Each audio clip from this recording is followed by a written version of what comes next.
ஒருத்தங்க கெட்டவங்க இருந்தா அது எல்லாத்துக்கும் பாதிக்கும்னு சொல்லி ஐயா சொன்னார் இல்லைங்களா. அதாவது எண்ணங்கள் மெயினா எண்ணங்கள் மாத்தின விஷயத்துக்கு. அது போக பார்த்தீங்கன்னா இன்னொரு சில டவுட்ஸ் இருக்கும். அதாவது எந்த மாதிரி மருந்து கொடுக்குறாரு, என்ன பண்றான்னு சொல்லி கேட்டிருந்தீங்க. லைவாவே காட்டிடுவோம். ஐயா, நம்ம கொடுக்குற மருந்து என்ன மருந்து ஐயா?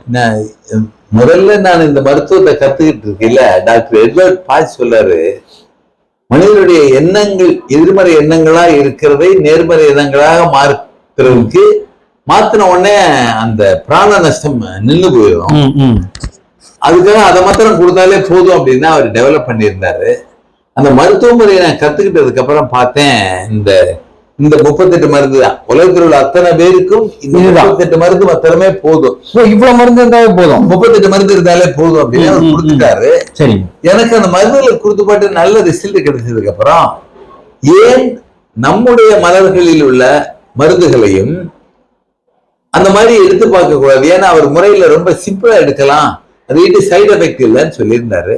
ஏன் நம்ம மருந்துகளை அப்படி ட்ரை பண்ணி பார்க்க கூடாதுன்னு நம்ம மூலிகையில எடுக்கையில எனக்கு ஒரு உண்மை என்ன மாத்திரம் தெரியும்னா, அவரு அந்த ஒரு ஞானம் இருந்ததுனால அந்த மலர்கிட்ட நிக்கையிலே அதோடைய மருத்துவ குணத்தை உணர்ந்திருக்காரு, இன்ட்யூட்டிவ் பவர். அந்த ஞானம் நமக்கு இல்ல. அதனால நம்ம சித்த வைத்தியத்திலேயோ ஆயுர்வேதத்திலேயோ எந்தெந்த மருந்தெல்லாம் எந்த வியாதியை கியூர் பண்ணுன்னு எழுதுறாங்க. உதாரணத்துக்கு ஆடாதொடை நெஞ்சி செல்லிய போக்கும்னு எழுதுறாங்க. ஆடாதோட பூல எடுத்து பார்த்துருவோம். வேப்ப மரத்து இலையை வச்சுதான் அம்மை கிருமிகளை கொல்ல முடியும். அம்மை வந்தால சொருகம்னா இந்த நீரே எல்லா இடத்துலயும் அம்மையை பரவும். அதுக்காக அந்த அம்மை நோய் கிருமிகளை அங்கேயே கொள்றதுக்கு வேப்ப இலையை வச்சே தடவி கொடுங்க. அப்பதான் அப்படி வந்தாலும் அந்த வேப்ப இலையை கொண்டுன்னு எடுத்திருக்காங்க. அதனால அம்மைக்கு வேப்பம் பூ எடுத்து கொடுத்தா என்ன அப்படின்னு தான் எடுத்து கொடுத்து பார்த்தேன். அசோக மரம் பெண்களுடைய கர்ப்பப்பையை போக்கும், கர்ப்பப்பையில உள்ள கோளாறுகளை போக்கும் அப்படின்னால அசோக மரத்துல உள்ள பூல இருந்து எடுத்து கொடுத்து பார்த்தேன். இப்படியே சித்த வைத்திய மூலிகையில் உடலுக்காக கொடுத்த மாதிரி எடுத்தேன். ஆனா நான் எடுக்கிற மருந்துல அந்த பாதிக்குன்னா கூட எனக்கு அறியாம ஒரு சில பேஷண்டுடைய மைண்ட் குறிகளுக்கும் அவைகள் யூஸ் ஆயிருக்கு, நமக்கு தெரியாது. ஒரு உதாரணத்துக்கு சித்த வைத்தியத்துல பெண்ணுடைய கர்ப்பப்பையில் கர்ப்பம் தங்காமல் அடிக்கொருக்கா அபாஷன் ஆகிட்டு இருக்குன்னா கர்ப்பரச்சாம்பிங்கிற கோயிலுக்கு போங்க, கர்ப்பரச்சாம்பி அம்மனை கும்பிடுங்க, திருக்கருங்காவூர்ல கியூர் ஆகும்னு எழுதியிருக்காங்க. அதுல போய் பார்த்தோம்னா அங்க முல்லை மலர் தான் அந்த கோயிலுடைய ஸ்தலவிருச்சம். இப்ப முல்லை மலருக்கு அந்த ஆற்றல் இருக்க வேண்டியிருக்கும் போல, இப்ப பெண்ணுடைய கர்ப்பப்பையில கர்ப்பம் தங்காத அளவுக்கு அந்த பெண்ணுடைய மன சீற்றம் தான் அதுக்கு காரணம். அதுக்கு அந்த மூலிகை எடுத்திருக்காங்க. அது நம்மள அறியாம பாய்ச்சி கண்டுபிடிச்ச மாதிரி மென்டல் சிம்டமுக்கு எடுத்திருக்காங்கன்னு எதிர்பார்த்து முல்லை மலர் மருந்தாக்கி பார்த்தேன். அப்ப எனக்கு ஒரு பெரிய உண்மை என்ன தெரிஞ்சிச்சுன்னா, சித்த வைத்தியத்திலே பெண்ணுடைய உறுப்பில் ஏதாவது வேக்காடு இருந்தால் முல்லை மலரை வச்சே கட்டி இருந்திருக்காங்க சித்த வைத்தியம் அந்த காலத்துல. அதே மாதிரி கர்ப்பப்பை கோளாறுகளுக்கு மருந்து தயாரிக்கல முல்லை மலரையும் சேர்த்து சித்த வைத்தியத்துல பண்ணியிருந்திருக்காங்க. அது ஆன்மீகமா முல்லை மலர்ல எடுங்க, முல்லை மலர்னால அர்ச்சனை பண்ணப்பட்ட தெய்வத்தை கும்பிடுங்கன்னு எழுதியிருக்காங்க. சோ அந்த மைண்ட் சிம்டம் தான் தெரியுது.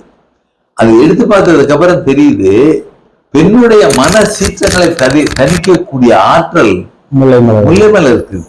அசோகாவுக்கு இருக்குன்னு சித்த வைத்தியத்துல எழுதியிருக்காங்க, வேலிபருத்திக்கு இருக்குன்னு பரம்பரை வைத்தியம் எழுதியிருக்காங்க. ஆன்மீகமா முல்லை மலர், இது மூணையும் கொடுத்தாலே ஒரு பெண்ணுடைய கர்ப்பப்பை கோளாறுகள் அனைத்தையும் கிளீன் பண்ண முடியாத அளவுக்கு ஆற்றல் இருக்கு. அப்படி நம்ம வாழ்க்கை வழி முறையிலேயே சித்த வைத்திய முறையில மாத்திரம் இல்ல, ஆன்மீக வழிமுறைகள்லயுமே இதை யூஸ் பண்ணி இருந்திருக்காங்க. அப்படி மலர்கள்லாம் நான் எடுத்து பார்த்ததுல ஒரு 200-250 மூலிகைகள் வச்சிருக்கேன். நம்ம இந்திய மலர்களை அவைகள் எல்லாம் எல்லா விதமான மனக்குறிகளையும் போக்கக்கூடிய ஆற்றல் இருக்கு. நம்ம இன்னும் கொஞ்சம் ஆராய்ச்சி பண்ணோம்னா இன்னும் கொஞ்சம் அதிகமான பயனாளிகளுக்கு இதை பயன்படுத்த முடியும். இப்ப நம்ம அந்த மனங்கள் எண்ணங்கள் எல்லாம் மாத்துறதுக்கு இந்த மாதிரி தான் நம்ம கொடுத்துட்டு இருக்கோம். ரைட்டுங்க ஐயா. நாயுருவி வல்லாரை, அப்புறம் பவளை, இது மாதிரி தான் நம்ம கொடுத்துட்டு இல்லைங்களா? ஆமா, இந்த மாதிரி மருந்துகள் எல்லாம் அந்த 38 மருந்து போக, மூட்டு வலின்னு வந்தா நம்ம மலை முடக்கத்தான் எடுக்கிறோம், கர்ப்பப்பை கோளாறுன்னு வந்தா அசகம் எடுக்கிறோம், ஹார்ட்ல ப்ராப்ளம்னா மருதம்பட்டி எடுக்கிறோம். அந்த மருந்துகளையும் அதோட பூக்கள்ல இருந்து எடுக்கையில அதோடைய ஆற்றல் பல மடங்கு பெருசு. நேர கொடுத்தால் அந்த உணவு போய் நம்ம உடம்பில் சேரித்து ரத்தத்துக்கு போனதுக்கு அப்புறம் தான் மருந்தாகும். அந்த பூல இருந்து எடுத்தா அந்த உணவின் உணர்வுகள் நம்மகிட்ட வேகமா வேலை பார்க்கலாம். அதனால இன்னும் கொஞ்சம் ஃபாஸ்டாவும் எந்த சைடு எஃபெக்டும் இல்லாம இந்த மருந்துகள் கியூர் பண்ணுது. இப்போ நம்மளை பாக்குறதுக்கு நான் இப்போ நேர்ல வரணும்னா நீங்களே உங்க வாயில சொல்லிருங்க, எப்படி கரெக்டா வர்றதுங்க எக்ஸாக்ட் லொகேஷன் அட்ரஸ்ன்னு சொல்றதுக்கு ரயில்வே ஸ்டேஷன், மதுரை ரயில்வே ஜங்ஷன்ல இருந்து ஒரு 2 கிலோமீட்டர் மேற்கதான் எங்க வீடு. முக்கியமான ஒரு ஒரு பைபாஸ் ரோடு இருக்கு. அது இப்போ 4 ட்ராக் போட்ட பைபாஸ் ரோடு இல்ல, பல 40 வருஷத்துக்கு முன்னாடியே மதுரை டவுனுக்குள்ள போகாம திண்டுக்கலுக்கு போறதுக்காக திருப்பரங்குன்றத்துல இருந்து காலவாசல்ல இருந்து திருப்பரங்குன்றத்துல இருந்து காலவாசல் வழியா திண்டுக்கல் டவுனுக்குள்ள போகாம போறதுக்கு அந்த இடத்துக்கு பேர் என்ன, கேஎஃப்சிங்களா? Bypass Palanganatham to Kalavasal bypass road. அந்த ரோட்ல போனா போயிடலாம்னா பைபாஸ் ரோடுன்னு அது பேர் கொடுத்தாங்க. காலவாசல் டு பழங்கானத்தம். அதுல அது ஒரு 2 கிலோமீட்டர் நீளமுள்ள பைபாஸ் ரோடு தான். அது நடுவுல துரைசாமி நகர்னு ஒரு ஏரியா. அந்த துரைசாமி நகர்ல ஃபர்ஸ்ட் மெயின் ரோடு. அதுக்கு பஸ் ஸ்டாப் வேணும்னா ராமநகர்னு ஒரு பஸ் ஸ்டாப் இருக்கு, சிட்டி பஸ் ஸ்டாப். 48 ஏடின்னு ஒரு பஸ் மாத்திரம் அந்த ஏரியால வரும். அந்த பஸ் ஸ்டாப்புக்கு நேர எதுக்கு உள்ள வந்தோம்னா துரைசாமி நகர் ஃபர்ஸ்ட் மெயின் ரோடு. அது ஃபர்ஸ்ட் மெயின் ரோடு ஒரு 40-20 வீடுகள் உள்ள ஒரு சின்ன ரோடு தான். அதுக்கப்புறம் அது அபார்ட்மெண்ட் க்ளோஸ் ஆயிடும். எங்க வீடை தாண்டி போகிற அளவுக்கு இல்ல. ஃபர்ஸ்ட் மெயின் ரோடுக்குள்ள வந்தா வீடை ஈஸியா கண்டுபிடிச்சிடலாம். Number 11 first main road, Duraisamy Nagar, bypass road, Madurai 16. இதுதான். இப்படி வந்தீங்கன்னா தெளிவா ஐயாவை பார்த்து என்ன ஏதுன்னு கேட்டு தெரிஞ்சுக்கலாம். என்னுடைய மருத்துவங்கள்ல மூலிகைகளை எடுக்க போறதுக்காக நாட்கள் வேணும்னு புதன்வியாளர் மாத்திரம் லீவா விட்டுருக்கேன். மித்த நாட்கள் எல்லாத்துலயும் மேக்சிமம் பார்ப்போம். ஏதாவது சின்ன வேலைகள் வந்தா வேற என்கிட்ட உள்ள என்னோட அனுபவத்தோட வந்த டாக்டர்கள் அவங்க பார்ப்பாங்க. புதன்வியாளர் தவிர எல்லா நாளும் கிளினிக் இருக்கும். ஐயா இன்னொரு விஷயம் ஐயா, இப்போ ஆண்மை, இந்த ஆண்மை குறைவு எல்லாம் வருது பாத்தீங்களா, அதுக்கு ஏதோ ஒரு வழி சொல்லுங்க. அவ்வளவுமே நமது எண்ணங்களால் பிராண நஷ்டம் பிளட்ல இல்லைங்கிறதா நம்ம உடல் உறுப்புகளுடைய வளர்ச்சியின்மைக்கு ஒரே காரணம்.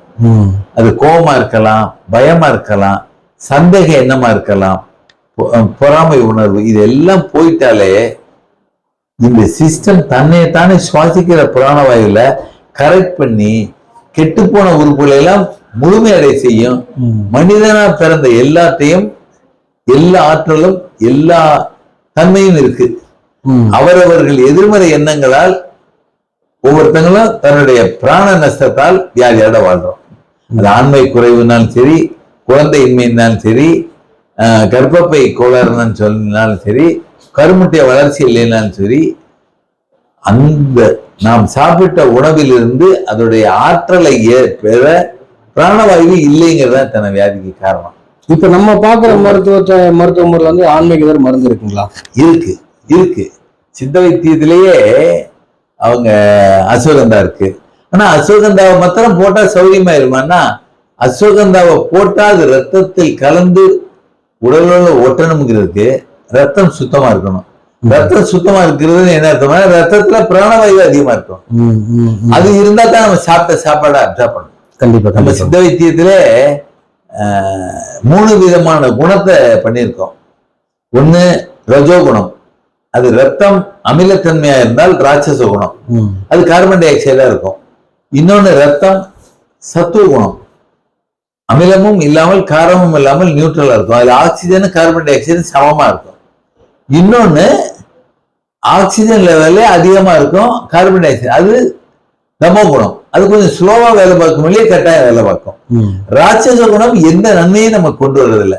ராட்சச என்னம்ங்கிறத தெரியுது இல்லையா, எதிர்மறையான கோப உணர்வுகள், எதிர்மறையான எல்லா உணர்வுகளும் நம்மளுடைய ராட்சச குணத்தை வளர்க்குது, சாத்திய குணத்தை வளர்க்கறது இல்லை. அது வளர்த்துட்டா இந்த பாடி தனக்கு வேணுங்கிற எல்லாத்தையும் அதுவே டெவலப் பண்ணிக்கிறது. நம்ம ஒண்ணும் கொடுக்க வேண்டியது, எனர்ஜி எல்லாம் டெவலப் பண்ணிக்கிறது.